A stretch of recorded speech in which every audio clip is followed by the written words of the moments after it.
Imagine for a moment what happens inside a beer fermentation tank. You probably think of bubbles rising, foam forming, maybe even the sweet aroma of malt transforming into alcohol. But there's something happening in there that can kill a human being in less than 3 minutes. During the fermentation process, yeasts consume the sugars from malt and produce alcohol and carbon dioxide. Seems harmless, doesn't it? But here's what nobody tells you, that carbon dioxide doesn't simply disappear. It accumulates, creating a deadly atmosphere that can transform any enclosed space into a silent execution chamber. Carbon dioxide is heavier than regular air. This means it settles at the bottom of tanks like an invisible lake of death. When a worker descends to clean or inspect a tank, they literally dive into this deadly zone without realizing it. There's no smell, no taste, no warning, just the sudden absence of oxygen. In a modern brewery, a single fermentation tank can contain up to 100,000 liters of beer. During peak fermentation, this volume produces approximately 2,500 cubic meters of carbon dioxide per day. To put this in perspective, it's enough gas to completely fill an industrial warehouse 50 meters by 10 meters by 5 meters high. But the most terrifying aspect is the speed with which it kills. When carbon dioxide concentration in the air exceeds 7%, the human body enters respiratory collapse. The brain, desperate for oxygen, sends panic signals, but it's already too late. The person loses consciousness in 30 seconds. After 3 minutes without oxygen, irreversible brain damage begins. Real cases document this silent tragedy. In 2017 in Germany, a master brewer with 20 years of experience descended to check a tank that had finished fermentation just 2 hours earlier. His colleagues found him unconscious at the bottom of the tank 15 minutes later. He survived, but with permanent neurological sequelae that prevented him from returning to work. Safety protocols in modern breweries are obsessive for a reason. Before any tank entry, electronic detectors measure oxygen concentration in the air. The safe level must be above 19.5%. Anything below that is considered a deadly atmosphere. Industrial fans operate for at least 30 minutes before entry, forcing fresh air circulation. But there's another danger few know about: the cascade effect. When a worker faints inside a tank, the natural instinct of colleagues is to descend to rescue them. Without proper equipment, they also become victims of the same toxic atmosphere. Industrial safety reports document cases where 3 or 4 people died trying to save the first victim. Therefore, breweries invest millions in atmospheric monitoring systems. Electronic sensors installed at strategic points in tanks continuously measure oxygen and carbon dioxide levels. When levels become dangerous, automatic alarms trigger and emergency ventilation systems are activated instantly. Workers who need to enter tanks use self-contained breathing apparatus, the same used by firefighters. Masks connected to compressed air cylinders guarantee oxygen supply independent of the tank's atmosphere. Safety ropes allow immediate rescue in case of emergency, but carbon dioxide isn't the only deadly gas produced during fermentation. Yeasts also generate small amounts of hydrogen sulfide, the same gas present in sewers and volcanoes. In high concentrations, this gas paralyzes the central nervous system instantly. It's known as sudden death because the victim doesn't even have time to scream for help. Temperature also dramatically influences the production of these gases. During high-temperature fermentations, above 25 degrees Celsius, yeast activity accelerates exponentially.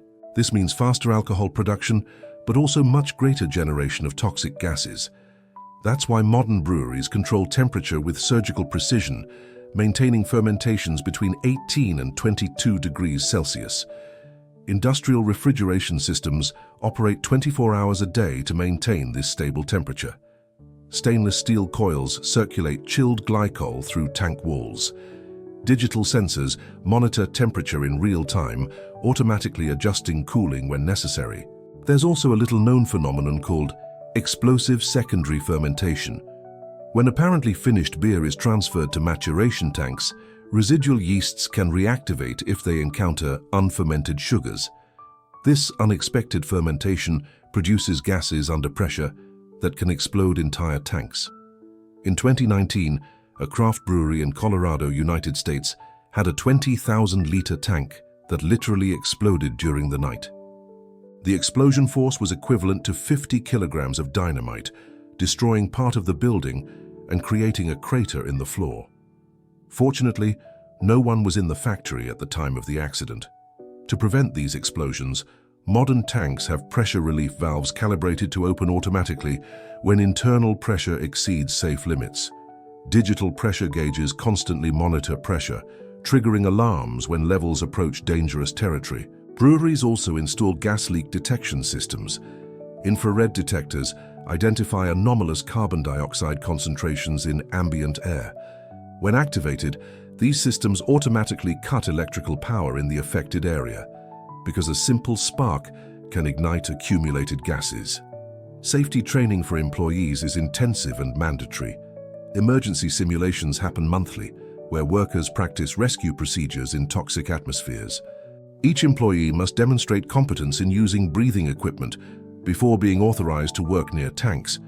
But perhaps the most disturbing aspect is that consumers never imagine these risks. When you open a cold beer, you're consuming the result of a process that literally plays with death. Each sip represents hundreds of hours of human work, performed under constant risk of asphyxiation. Breweries invest approximately 15% of their annual budget in safety equipment and training. This includes gas detectors, breathing equipment, emergency ventilation systems, and specialized training. It's an invisible cost reflected in the final beer price, but which can be the difference between life and death for those working in production. The next time you hold a beer, remember, behind that golden liquid exists a constant battle against invisible gases that can kill in minutes. It's a silent war waged daily by thousands of workers around the world, where victory simply means returning home alive at the end of the day. Inside each beer tank happens a microscopic war that determines whether you'll drink an award-winning beer or an undrinkable liquid. It's a battle fought between trillions of invisible organisms, where the winner defines not only the flavor, but also whether that 50,000-liter batch will be sold or dumped down the drain. Brewing yeasts are the chosen soldiers in this war. Saccharomyces cerevisiae. That's the scientific name of the microorganism responsible for transforming sugar into alcohol. Each cell measures only 5 micrometers, smaller than a human red blood cell. But don't be fooled by the size. A single yeast can reproduce every 90 minutes, creating a population of billions in a matter of hours. Modern breweries cultivate these yeasts as if they were precious pets. Specialized laboratories maintain yeast banks in freezers at 80 degrees Celsius, preserving specific strains that have been developed over decades. Each strain has unique characteristics. Some produce fruity flavors, others create floral aromas, and some are specialists in fermenting complex sugars. But here's where the war really begins. Wild yeasts are everywhere. In the air you breathe, on your skin, on brewery walls, waiting for the perfect opportunity to invade a beer tank. Brettanomyces candida pichia. These are the names of invaders that can destroy months of work in a few hours. The inoculation process is like a microscopic organ transplant. Specialized technicians transfer laboratory-cultivated yeasts to the wort, the sweet liquid that will become beer. This moment is critical. Any contamination can mean total batch loss. Therefore, the operation happens in sterile environments, with positive pressure that prevents external microorganism entry. A single wild yeast cell can multiply exponentially and dominate an entire tank. Imagine, you start with 100 billion controlled brewing yeasts, but a single Brettanomyces manages to enter. In 48 hours, this invader may have reproduced 16 times, creating a population of 65,000 cells. Seems little? In a week, there will be 4 billion invaders producing completely unwanted flavors and aromas. The flavor produced by wild yeasts is unmistakable and devastating. Brettanomyces produces phenolic compounds that create Band-Aid, horse sweat, and medicine aromas. Candida generates acetaldehyde, which gives rotten green apple flavor. Pichia produces esters that resemble industrial solvent. Once these flavors develop, there's no way to remove them. Breweries invest millions in early detection systems. High-resolution microscopes allow microbiologists to identify invaders before they reproduce uncontrollably. Samples are collected every 6 hours during fermentation, analyzed in laboratories that operate 24 hours a day. But the war goes beyond simple invasion. Yeasts compete fiercely for resources: sugars, amino acids, vitamins. Everything is disputed in a microscopic chemical battle.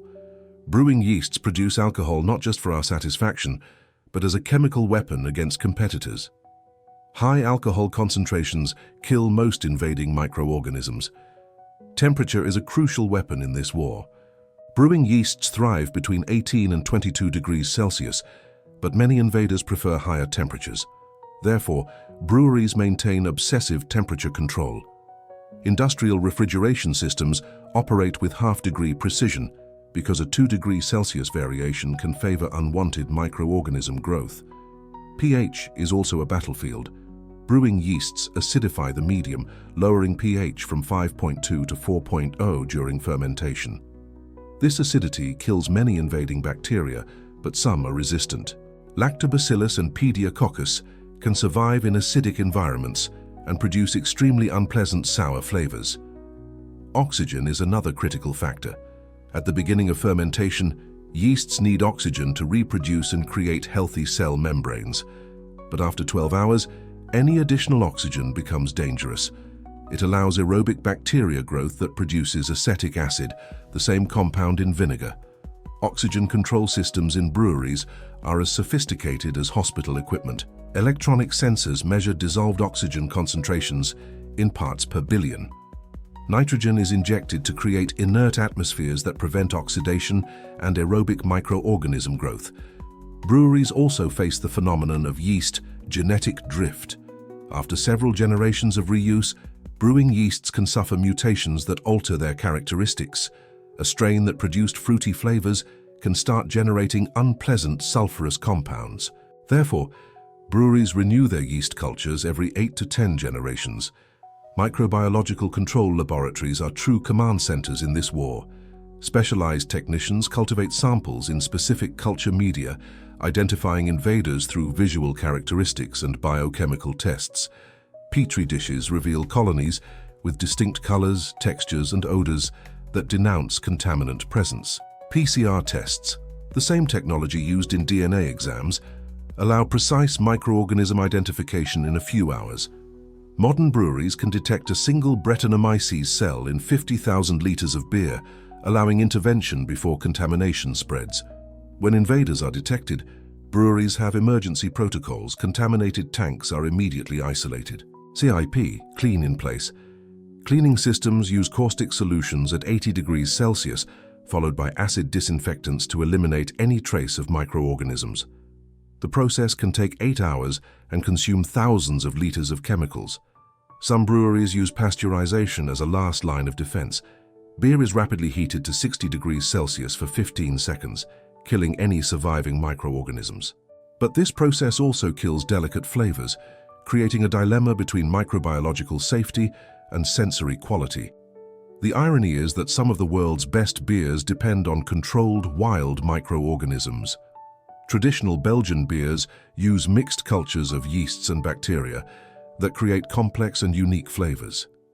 But this is a controlled war where each microorganism has its defined role and specific moment of action.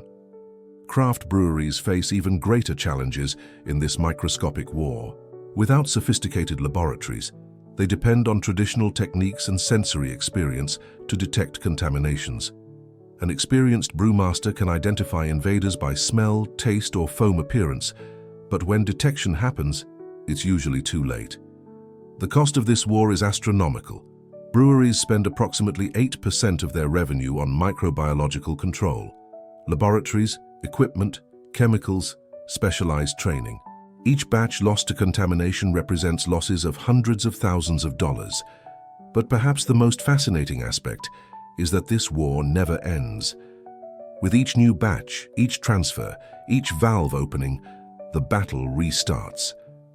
Trillions of microorganisms fighting for supremacy in a liquid universe where the winner determines whether that beer will be a masterpiece or a complete disaster. When you read a beer label, you find simple ingredients: water, malt, hops, and yeast. But there's a hidden list of chemical substances that never appears on the packaging. Industrial additives that accelerate production, reduce costs, and mask defects. Some are harmless, others questionable, and some can be dangerous to human health. The first category of hidden additives are clarifiers. Naturally cloudy beer needs weeks to become crystal clear through natural sedimentation, but modern breweries don't have that time. They use polyvinyl polypyrrolidone, PVPP, a synthetic polymer that removes tannins and proteins responsible for cloudiness. Officially, it's considered safe, but recent studies question the long-term effects of regular microplastic consumption. Bentonite, a mineral clay, is also widely used for clarification. Microscopic clay particles bind to proteins and yeasts, dragging them to the tank bottom. The problem is that bentonite residues can remain in the final beer, especially in breweries that don't do adequate filtration. Regularly consuming clay can interfere with nutrient absorption by the intestine, but the most controversial additives are antioxidants. Sodium metabisulfite is added to prevent oxidation and increase shelf life. It's the same compound used in wines and processed foods. People with asthma or sulfite sensitivity can have severe allergic reactions, from breathing difficulty to anaphylactic shock. Breweries aren't required to declare sulfites if concentration is below 10 parts per million. Ascorbic acid, synthetic vitamin C, is also used as an antioxidant. Seems harmless, but the industrial version isn't extracted from fruits. It's produced through bacterial fermentation of genetically modified glucose. Studies indicate that synthetic vitamin C can have different effects on the body compared to natural, especially in high doses. Industrial enzymes represent another hidden category. Alpha amylase and beta amylase are added to break down complex starches into fermentable sugars. This accelerates the process and increases alcoholic yield, but these enzymes are frequently produced by genetically modified microorganisms. Active enzymatic residues can remain in the final beer, continuing to break down molecules in your digestive system. Glucanase is used to break down beta-glucans that can cause filtration problems. Protease breaks down proteins that cause cloudiness. Acetolactate decarboxylase removes compounds that create rancid butter flavor. Each enzyme adds chemical complexity to beer that's never declared to the consumer. pH correction is another hidden practice. Municipal water frequently has inadequate pH for beer production. Lactic acid, phosphoric acid, and citric acid are added to acidify the wort. Sodium hydroxide or calcium carbonate are used to alkalize. These chemical adjustments fundamentally alter the beer's mineral composition. Calcium sulfate, gypsum, is added to replicate mineral characteristics of famous waters. Breweries try to imitate Burton-on-Trent water for IPAs or Pilsen water for lagers, but excess sulfates can cause digestive problems and interfere with magnesium absorption by the body. Anti-foaming agents are used during boiling to control excessive foam. Dimethicone, an industrial silicone, is the most common. It's the same compound used in cosmetics and lubricants. Officially inert, but recent studies suggest silicones can accumulate in the liver over time. Breweries also use undeclared foam stabilizers. Propylene glycol alginate, PGA, is added to improve foam retention. It's derived from marine algae, but processed with propylene oxide, a carcinogenic compound. Propylene oxide residues can remain in the final product. Hidden preservatives are especially concerning. Sodium diacetate is used to prevent bacterial growth in low-alcohol beers. Potassium sorbate prevents unwanted secondary fermentation. These preservatives can cause allergic reactions and interfere with intestinal microbiota. Craft breweries frequently use undeclared natural additives. Irish moss extract, carrageenan, is used for clarification. Isinglass, derived from fish swim bladders, also clarifies beer. Animal gelatin removes tannins. These additives make beer unsuitable for vegetarians and vegans, but are rarely declared. Non-malted adjuncts are another hidden category. High-fructose corn syrup replaces malt sugars to reduce costs. Broken rice and corn are used to dilute intense flavors. These adjuncts completely alter the beer's nutritional profile, increasing glycemic index and reducing B-complex vitamins.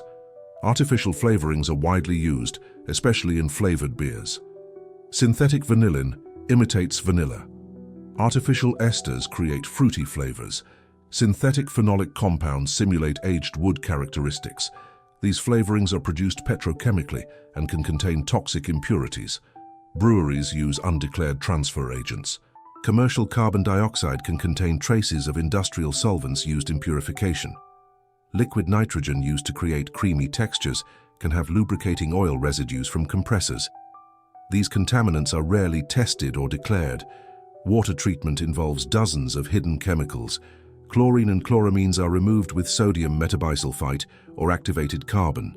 Fluoride is removed with activated alumina filters. Each process adds or removes compounds that affect the beer's final composition.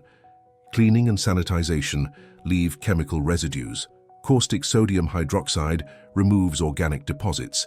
Nitric acid removes mineral deposits. Quaternary ammonium sanitizes surfaces.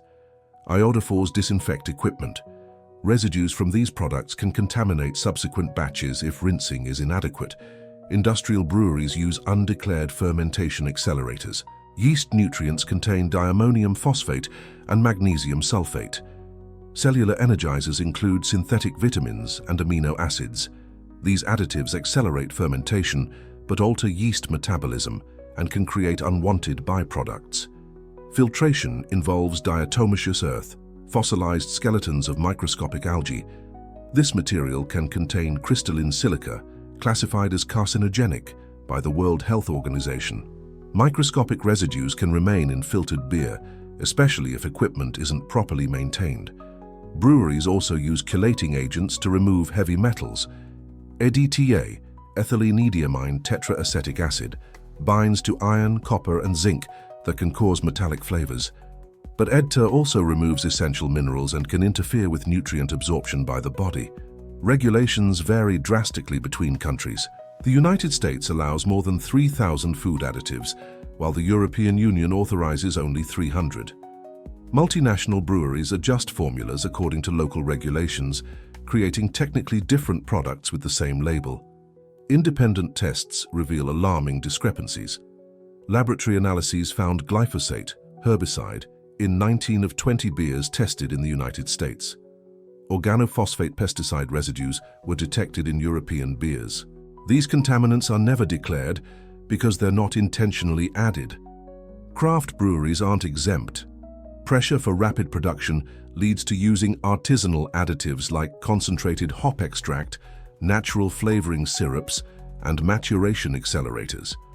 Marketing emphasizes tradition, but processes frequently depend on modern industrial chemistry. The next time you drink a beer, remember that apparently simple liquid can contain dozens of chemical substances never declared. Between millennial tradition and modern industrial reality exists an abyss filled with additives that transform beer into a complex chemical product disguised as a natural beverage. There's a shadowy market operating in the peripheries of large cities where beer can kill. We're not talking about accidents or common alcohol intoxication. We are talking about clandestine breweries that use industrial methyl alcohol to increase alcoholic content and reduce costs, creating a poison that can cause permanent blindness or death in a matter of hours. Methyl alcohol, also known as methanol, is chemically similar to ethyl alcohol that should be in beer. The difference is deadly. While ethanol is processed by the liver into acetaldehyde and then acetate, relatively harmless compounds, methanol is metabolized into formaldehyde and formic acid, extremely toxic substances that attack the central nervous system.